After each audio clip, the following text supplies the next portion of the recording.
السلام علیکم ورحمۃ اللہ تعالی وبرکاتہ۔ الحمد للہ رب العالمین والعاقبۃ للمتقین والصلاة والسلام علی سید الانبیاء والمرسلین وعلى آلہ واصحابہ اجمعین، اما بعد فاعوذ باللہ من الشیطان الرجیم، بسم اللہ الرحمن الرحیم۔ واتخذ اللہ ابراہیم خلیلا، صدق اللہ مولانا العظیم وصدق رسولہ النبی الامین البطین الکریم، ونحن على ذلك لمن الشاهدين والشاكرين والذاكرين والحامدين والحمد لله رب العالمین۔ آئیے ہم اور آپ سب سے پہلے حضور سرور کائنات فخر موجودات باعث تخلیق کائنات احمد مجتبی محمد مصطفیٰ صلی اللہ علیہ وسلم کی بارگاہ بے کس پناہ میں جھوم کر درود و سلام کا نذرانہ عقیدت پیش کریں اور پڑھیں اللہم صلی علی سیدنا و مولانا محمد معدن الجود والکرم وآلہ الکرام وابنہ الکریم وبارک وسلم صلاة و سلاما علیک یا رسول اللہ صلی اللہ تعالی علیہ وسلم۔ عزیزان ملت اسلامیہ، آج 12 ذی الحجہ قربانی کا تیسرا دن ہے، اور جیسا کہ آپ سب جانتے ہیں کہ قربانی حضرت ابراہیم علیہ السلام کی سنت ہے،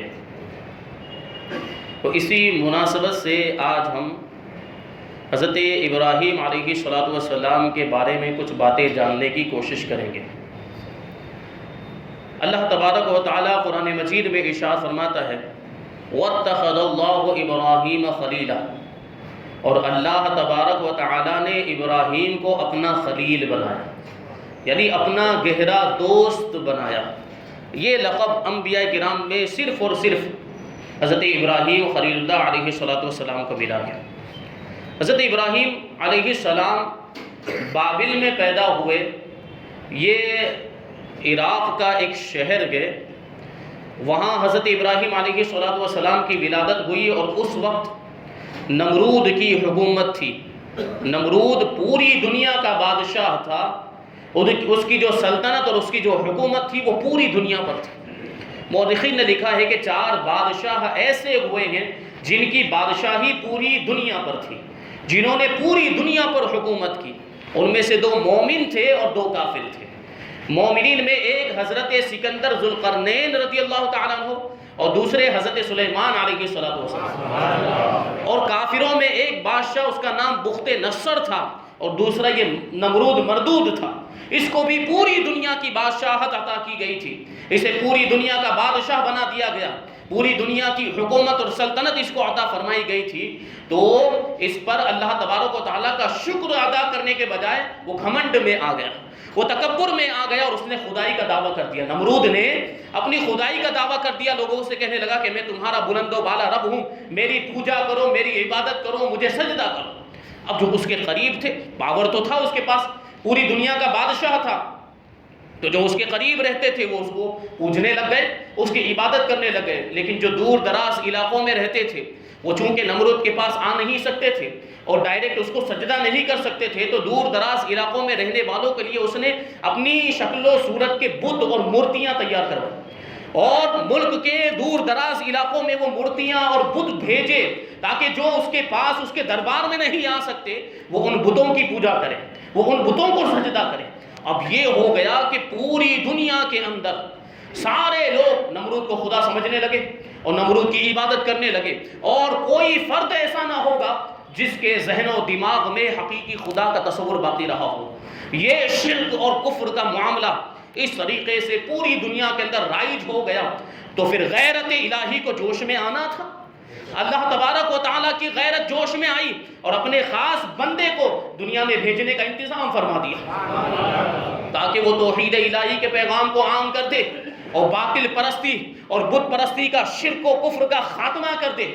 اب چنانچہ ایک رات نمرود نے خواب میں دیکھا کہ ایک ستارہ طلوع ہوا ہے جس کے سامنے، جس کی روشنی کے سامنے یہ آفتاب و مہتاب بالکل بے نور ہو گئے۔ وہ ستارے کی روشنی کے سامنے سورج اور چاند کی روشنی بالکل ماند پڑ گئی ہے۔ اب جب وہ بیدار ہوا تو حیران و پریشان، بڑا خوف زدہ ہوا، گھبرا گیا۔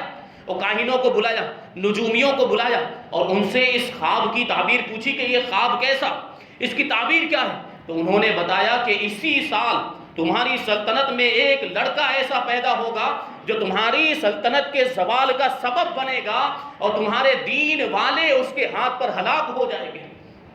اب نمرود پریشان، تو اس نے عام حکم جاری کر دیا کہ اس سال جو بھی بچہ پیدا ہو اسے قتل کر دیا جائے۔ چنانچہ اسی چکر میں 1,00,000 بچے بے گناہ قتل کر دیے گئے۔ اس کے ساتھ ہی اس نے یہ بھی حکم جاری کر دیا کہ مرد عورتوں سے علیحدہ رہیں، کوئی مرد عورت کے پاس نہ جائے، کہ مرد عورتوں کے پاس جائیں گے تبھی تو بچہ پیدا ہوگا۔ اس لیے اس نے یہ حکم بھی جاری کر دیا اور اس کام کی نگہبانی کے لیے اس نے مستقل ایک محکمہ، ایک ڈپارٹمنٹ بنایا۔ اس کے سپاہی گشت کرتے رہتے تھے اور ڈھونڈتے رہتے تھے کہ کوئی عورت حاملہ تو نہیں ہو گئی، کوئی مرد عورت کے پاس جا تو نہیں رہا۔ اس کی نگرانی کیا کرتے تھے، لیکن اللہ کی تقدیر کو کون ٹال سکتا ہے؟ لِيَقْضِيَ اللَّهُ أَمْرًا كَانَ مَفْعُولًا، اللہ جو فیصلہ فرما دیتا ہے وہ ہو کر ہی رہتا ہے۔ اتنا زیادہ انتظام، اتنا زیادہ اہتمام کرنے کے باوجود حضرت ابراہیم علیہ السلام اپنی والدہ ماجدہ کے شکم میں جلوہ گر ہو گئے۔ اب ادھر نجومیوں نے، کاہنوں نے نمرود کو خبر دے دی کہ وہ بچہ حمل میں آ گیا، جس بچے کے بارے میں ہم نے تمہیں بتایا تھا کہ تمہاری سلطنت کے ختم ہونے کا سبب بنے گا، وہ اپنی ماں کے پیٹ میں آ چکا ہے۔ اب اس کی حیرانی پریشانی اور بڑھ گئی، لیکن چونکہ آپ کی والدہ ماجدہ چھوٹی تھی، کم عمر تھی، اس وجہ سے آپ کا جو حمل تھا وہ ظاہر نہیں تھا، کسی نے آپ کے حمل کو نہیں پہچانا۔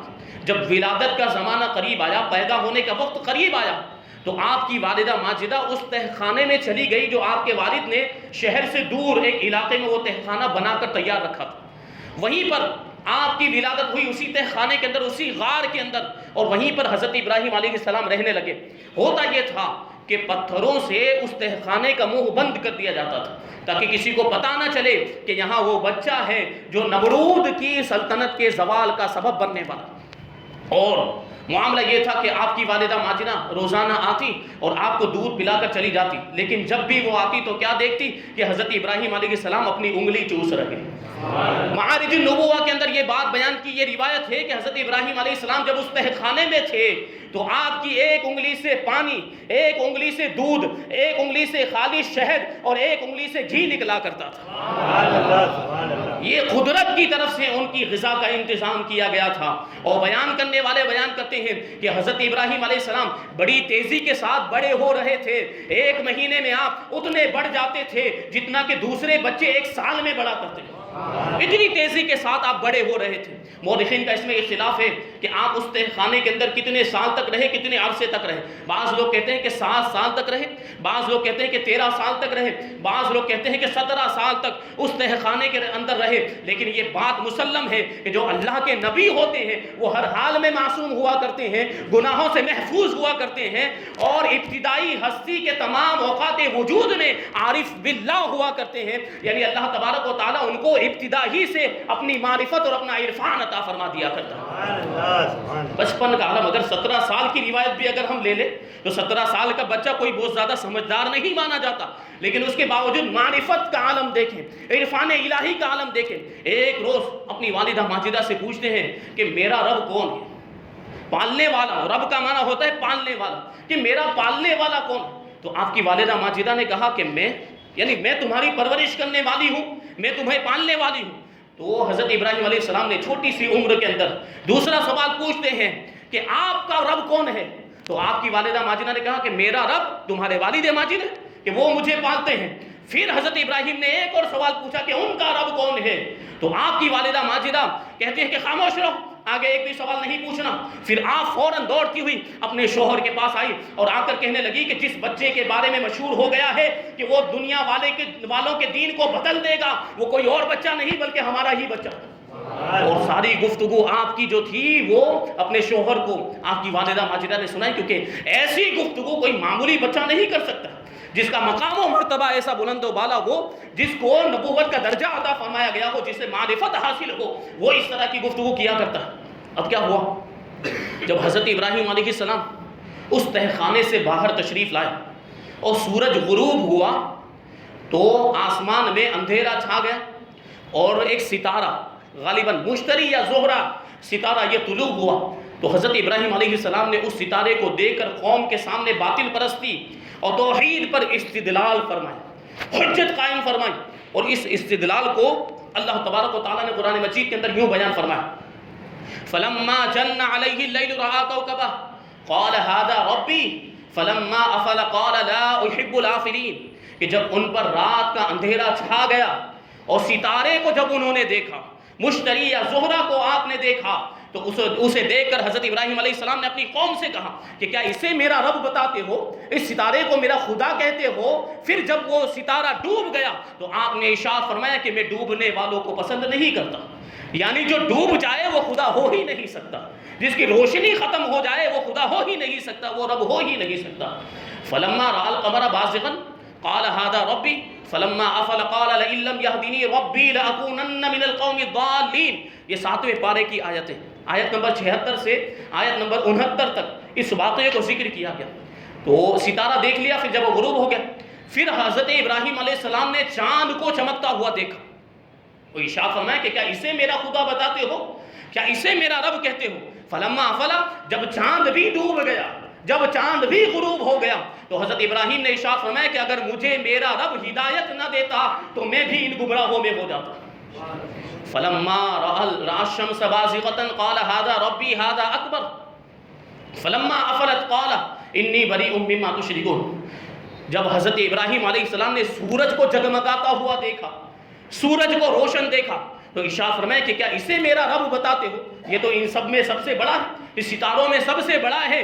پھر جب سورج بھی ڈوب گیا تو حضرت ابراہیم علیہ السلام نے ارشاد فرمایا کہ میں ان چیزوں سے بیزاری کا اظہار کرتا ہوں جنہیں تم شریک ٹھہراتے ہو۔ انی وجہت وجہی للذی فطر السماوات والارض حنیفا وما انا من المشرکین، میں نے تو اپنا چہرہ اس ذات کی طرف کر لیا ہے جس نے آسمانوں اور زمینوں کو پیدا کیا ہے، ایک اسی کا ہو کر اور میں شرک کرنے والوں میں سے نہیں ہوں۔ حضرت ابراہیم علیہ السلام نے یہ بات ثابت کر دی کہ ستاروں میں چاہے چھوٹا ہو یا بڑا ہو کوئی بھی رب ہونے کی صلاحیت نہیں رکھتا، اور قوم جس شرک کے اندر مبتلا تھی حضرت ابراہیم علیہ السلام نے اسے براءت کا اور بیزاری کا اظہار کر دیا۔ حضرت ابراہیم علیہ السلام کا چچا آزر یہ بہت بڑا بت گر تھا، بت بنانے میں، مورتیاں بنانے میں، مجسمے بنانے میں بڑا ماہر تھا، اور بت گری کے اندر وہ اپنا ثانی نہیں رکھتا تھا۔ معاملہ یہ تھا کہ اس کے بنائے ہوئے بت بازار کے اندر بڑی قیمت حاصل کیا کرتے تھے۔ آزر حضرت ابراہیم علیہ السلام کو بت لے کر بھیجتا بازار میں کہ جاؤ اور اسے فروخت کر کے آؤ۔ حضرت ابراہیم علیہ السلام بچپنے کے عالم میں ان بتوں کو جب بازار میں لے کر جاتے تھے تو کیفیت کیا ہوتی کہ بتوں کو کے گلے میں رسی باندھ کر پیچھے اپنے جو ہے کہ اس کو پیچھے گھسیٹتے ہوئے، اپنے پیچھے گھسیٹتے اور کھینچتے ہوئے بازار میں اور گلی کوچوں میں لے کر جاتے اور پکار کر کہتے تھے کہ من یشتری ما لا یضر ولا ینفع، کہ ایسے بتوں کو کون خریدے گا جو نہ اسے کوئی نقصان پہنچا سکے اور نہ کوئی نفع پہنچا سکے۔ تو حضرت ابراہیم علیہ السلام یہ اعلان کرتے جاتے تھے کہ یہ بت ایسے ہیں جو نہ کسی کو کوئی نقصان پہنچا سکتے ہیں نہ کوئی فائدہ پہنچا سکتے، تو آپ سے کوئی بھی بت خریدتا ہی نہیں تھا۔ اور راستے میں جب کبھی کوئی نہر آ جاتی، کوئی ندی آ جاتی، تو حضرت ابراہیم علیہ السلام اس بت کا سر ندی کے اندر ڈبو کر ارشاد فرماتے اشربی اشربی، پی لے پی لے، لیکن وہ بت تھا، وہ تھوڑی پینے والا تھا۔ تو جو دیکھنے والے، جو وہاں سے گزرنے والے جب یہ منظر دیکھتے تھے تو اسے ابتدائی عمر اور بچپنا سمجھ کر مسکراتے اور کچھ نہیں کہتے آگے بڑھ جایا کرتے تھے، لیکن حقیقت میں حضرت ابراہیم علیہ السلام کا یہ عمل ایک بہت ہی عظیم تبلیغی درس ہوا کرتا تھا۔ آپ یہ بتانا چاہتے تھے کہ دیکھو وہ بت جو خود سے پانی بھی نہیں پی سکتا ہے، وہ خدا کیسے ہو سکتا ہے، وہ معبود کیسے ہو سکتا ہے۔ حضرت ابراہیم علیہ السلام جب بتوں کو لے کر گھر واپس آتے تو آزر آپ سے پوچھتا اور کہتا کہ تم نے بت کو فروخت کیوں نہیں کیا؟ تو حضرت ابراہیم علیہ السلام کہتے کہ تمہارے بتوں کا جو بازار ہے بے رونق ہو گیا ہے، بالکل یہ بازار جو ہے وہ ٹھنڈا ہو گیا کہ کوئی خریدتا ہی نہیں۔ تو آزر کہتا کہ تم نے بتوں کی تعریف نہیں کی ہوگی، کیونکہ ہمارے شہر کے لوگوں کا معاملہ یہ ہے کہ جس چیز کی تعریف نہ کی جائے وہ اسے خریدتے ہی نہیں۔ تو حضرت ابراہیم علیہ السلام جواب دیتے ہیں کہ میں ان بتوں کی تعریف کیسے کروں جو کان نہیں رکھتے کہ کوئی بات سن سکے، جو آنکھ نہیں رکھ سکے کہ کوئی چیز کو دیکھ سکے، اور وہ اتنے عاجز ہیں کہ اپنے آپ سے ایک مکھی بھی نہیں اڑا سکتے۔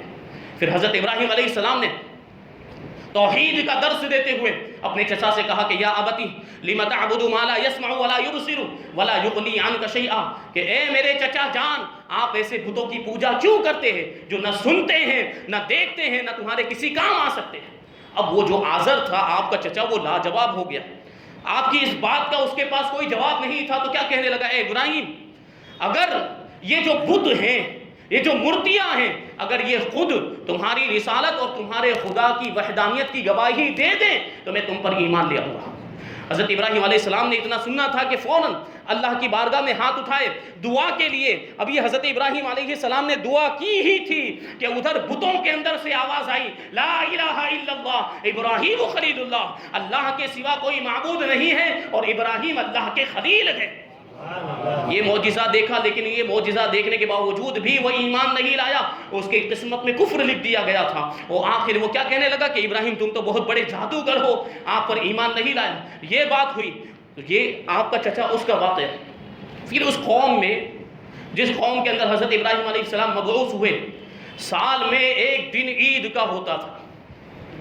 جب وہ عید کا دن آتا تو آپ کی قوم کے لوگ طرح طرح کے کھانے پکوان پکا کر اور عمدہ عمدہ قسم کے کپڑے لے کر بت خانے میں جاتے، مندر میں جاتے جہاں پر ان کے بت رکھے ہوئے ہوتے تھے۔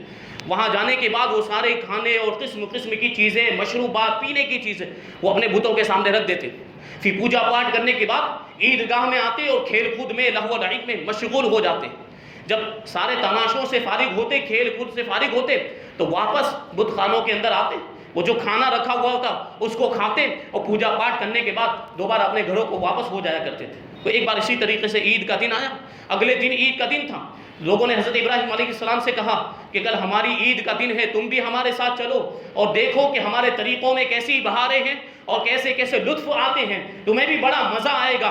جب عید کا دن آیا تو لوگوں نے حضرت ابراہیم علیہ السلام کو چلنے کی دعوت دی کہ تم بھی چلو۔ تو حضرت ابراہیم علیہ السلام نے آسمان کی طرف دیکھا، فَنَظَرَ نَظْرَةً فِي النُّجُومِ فَقَالَ إِنِّي سَقِيمٌ، ستاروں کی طرف حضرت ابراہیم علیہ السلام نے نظر اٹھائی، پھر ارشاد فرمایا کہ میں بیمار ہونے والا ہوں۔ تو وہ قوم علم نجوم کے اندر بہت زیادہ بھروسہ رکھتی تھی، علم نجوم کی بہت معتقد اور ستاروں کے علم کی بڑی ماننے والی تھی۔ تو وہ سمجھ گئے کہ ابراہیم نے ستاروں میں دیکھ کر معلوم کر لیا ہے کہ وہ بیمار ہونے والے ہیں، اور ان کی بیماری ہو سکتا ہے کہ متعدی بیماری ہو، پھیلنے والی بیماری ہو، اور وہ متعدی بیماری سے بہت ڈرتے تھے، بہت خوف زدہ رہتے تھے۔ تو فوراً فَتَوَلَّوْا عَنْهُ مُدْبِرِينَ، حضرت ابراہیم کو چھوڑ کر وہ پیٹ پھیر کر چلے گئے۔ ویسے ہی حضرت ابراہیم کو ساتھ میں نہیں لیا اور پھر چلے گئے۔ تو جو باقی ایماندار لوگ تھے، جو کمزور لوگ تھے، جو آہستہ آہستہ جا رہے تھے، پیچھے جو باقی رہ گئے تھے، حضرت ابراہیم علیہ السلام نے ان کو دیکھ کر ارشاد فرمایا، تَاللَّهِ لَأَكِيدَنَّ أَصْنَامَكُمْ بَعْدَ أَن تُوَلُّوا مُدْبِرِينَ، تمہارے جانے کے بعد خدا کی قسم میں تمہارے بتوں کا برا چاہوں گا، ان کے ساتھ میں برا سلوک کروں گا۔ یہ حضرت ابراہیم علیہ السلام نے کہا۔ اب جب وہ سب چلے گئے تو حضرت ابراہیم علیہ السلام بت خانے میں تشریف لائے اور دیکھا کہ پورا بت خانہ لوگوں سے خالی ہے۔ جب آپ اس میں تشریف لائے تو وہاں پر دیکھا کہ بتوں کے سامنے طرح طرح کے کھانے اور قسم قسم کی مشروبات، پینے کی چیزیں رکھی ہوئی ہیں۔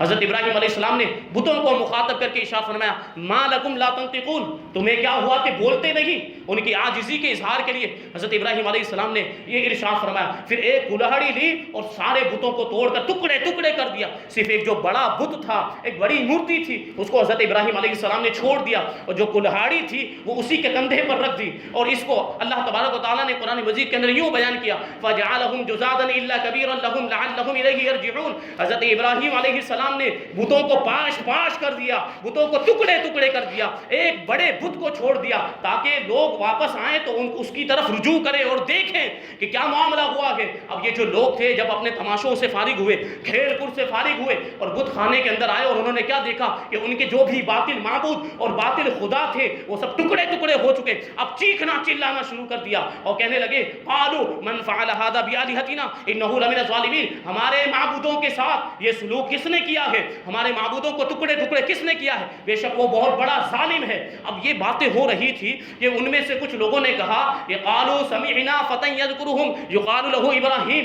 یہ ایک نوجوان ہے جس کا نام ابراہیم ہے، ہم نے اسے بتوں کی برائی کرتے ہوئے سنا تھا، بتوں کے بارے میں برا تذکرہ کرتے ہوئے سنا تھا. اب یہ بات، یہ خبر نمرود تک بھی پہنچ گئی اور جو اشراف قوم تھے، قوم کے سردار، ان لوگوں تک بھی یہ خبر پہنچ گئی کہ ابراہیم نے ایسا ایسا کیا ہے. اب ان لوگوں نے آپس میں مشورہ کیا اور کہا کہ فاتو بہ علی اعین الناس لعلہم یشہدون، کہ ابراہیم کو لوگوں کے سامنے لے کر آؤ تاکہ لوگ بھی گواہ ہو جائیں، یعنی شہادت قائم ہو جائے، پھر وہ ان کو نقصان پہنچانے کی کوشش کریں. چنانچہ سپاہی گئے اور حضرت ابراہیم علیہ السلام کو لے کر نمرود کے دربار میں آئے. اب نمرود کے دربار میں حاضری کا طریقہ یہ تھا کہ جو بھی نمرود کے دربار میں حاضر ہوتا تو پہلے اسے سجدہ کرتا تھا، پھر آگے کی بات چیت ہوا کرتی تھی. لیکن جب حضرت ابراہیم علیہ السلام نمرود کے دربار میں آئے تو اس طریقے کی بالکل بھی رعایت نہیں کی اور اس کے سامنے اپنے سر کو نہیں جھکایا. تو نمرود نے کہا کہ اے ابراہیم تم نے مجھے سجدہ کیوں نہیں کیا؟ تو حضرت ابراہیم علیہ السلام نے ارشاد فرمایا کہ میں اپنے پروردگار کے علاوہ کسی کو سجدہ نہیں کرتا، میں اپنے رب کے علاوہ کسی کو سجدہ نہیں کرتا. اب نمرود نے کہا کہ تمہارا رب کون ہے؟ تو حضرت ابراہیم علیہ السلام نے کہا کہ ربی الذی یحیی و یمیت قال انا احیی و امیت. حضرت ابراہیم نے ارشاد فرمایا کہ میرا رب وہ ہے جو جلاتا بھی ہے، مارتا بھی ہے، جو زندگی بھی عطا فرماتا ہے اور موت بھی عطا فرماتا ہے. تو نمرود کہنے لگا کہ میں بھی جلاتا اور میں بھی مارتا ہوں. اس نے دو قیدیوں کو بلایا، ایک قیدی کو قتل کر دیا اور دوسرے قیدی کو زندہ چھوڑ دیا اور کہنے لگا کہ دیکھو میں نے بھی ایک کو زندہ چھوڑ دیا، یعنی اس کو زندگی عطا کی، اور میں نے ایک کو موت کے گھاٹ اتار دیا. وہ نادان، وہ بے وقوف یہ نہ سمجھ سکا کہ حقیقت میں احیاء یعنی زندگی عطا فرمانا یہ ہے کہ اثر نو کسی کو زندگی دی جائے. جس کو اس نے زندہ چھوڑ دیا وہ تو پہلے ہی سے زندہ تھا، پہلے ہی سے اس کے اندر حیات موجود تھی، پھر موت کو بھی وہ نہ سمجھ سکا، کیونکہ حقیقت میں موت کا مطلب ہے روح کو قبض کرنا، قتل وغیرہ کے علاوہ. اور اس نے تو قتل کیا تھا، روح قبض کرنے والا تو حقیقت میں اللہ تبارک و تعالی ہے. لیکن اس کی یہ جو حجت تھی، یہ جو دلیل تھی، وہ اذہان قاصرہ کو کم سمجھو نہ سمجھو کو دھوکہ دے سکتی تھی. اس لیے حضرت ابراہیم علیہ السلام نے دوسری دلیل قائم کی، دوسری حجت قائم کی. ارشاد فرمایا فإن اللہ یأتی بالشمس من المشرق فأتی بها من المغرب فبہت الذی کفر، کہ اللہ تبارک و تعالی سورج کو مشرق سے نکالتا ہے، سورج کو پورب سے نکالتا ہے. اگر تو خدا ہے، اگر تو خدائی کے دعوے میں سچا ہے تو تو مغرب سے نکال کر دکھا. فبہت الذی کفر، تو کافر ہکا بکا رہ گیا. جو نمرود تھا اس کے ہوش اڑ گئے، وہ لاجواب ہو گیا، اس کا کوئی جواب نہیں تھا. روایتوں میں آیا ہے کہ اللہ تبارک و تعالیٰ نے حضرت جبریل علیہ السلام کو حکم دیا کہ ابراہیم نے جو یہ بات کہی کہ میرا رب وہ ہے، اللہ وہ ہے جو مشرق سے سورج کو نکالتا ہے، اگر یہ لعین یہ کہہ دے کہ مشرق سے تو میں نکالتا ہوں، تم مغرب سے نکال کر دکھاؤ، تو اے جبرائیل تم مغرب سے سورج کو نکال دینا کہ میرے خلیل کی بات چھوٹی نہ ہو جائے.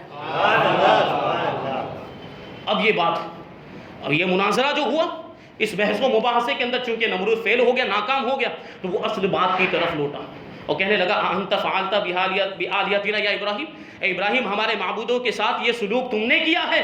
تو حضرت ابراہیم نے کہا قال بل فعلہ کبیرہم، یہ جو ان میں جو بڑا ہے اس نے کیا ہوگا، اس نے یہ اپنے سے چھوٹے بتوں کو توڑ دیا ہوگا. دیکھو کلہاڑی بھی اس کے کندھے کے اوپر، ممکن ہے اسے غصہ آ گیا ہو کہ مجھے چھوڑ کر یہ چھوٹے چھوٹے بتوں کی پوجا کیوں کرتے ہو، اس لیے اس نے سارے بتوں کو توڑ دیا ہو.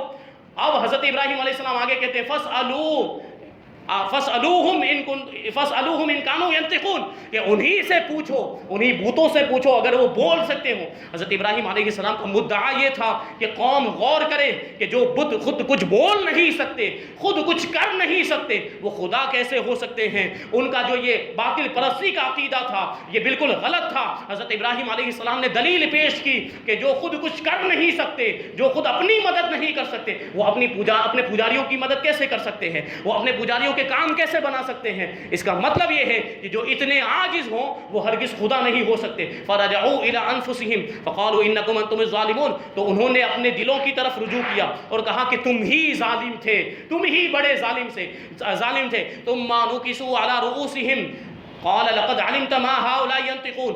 پھر ان کو سر کے بل اونٹا کر دیا گیا، یعنی ان کی عقلیں ماری گئیں کہ کلمہ حق واضح ہو جانے کے باوجود بھی ایمان نہیں لائے، اور کہنے لگے کہ لقد علمت ما هؤلاء ينطقون. اے ابراہیم تم جانتے ہو کہ یہ بولتے نہیں ہیں، اور تم کہہ رہے ہو کہ ان سے پوچھو. ہم ان سے کیسے پوچھ سکتے ہیں کیونکہ ان کے اندر تو بولنے کی صلاحیت ہی نہیں ہے. تو حضرت ابراہیم علیہ السلام نے ارشاد فرمایا کہ افتعبدون من دون اللہ ما لا ينفعكم شيئا ولا يضركم اف لكم ولما تعبدون من دون اللہ افلا تعقلون. تو تم ایسوں کی پوجا کیوں کرتے ہو اللہ کو چھوڑ کر جو نہ تمہیں کوئی نفع پہنچا سکتے ہیں نہ تمہیں کوئی نقصان پہنچا سکتے ہیں؟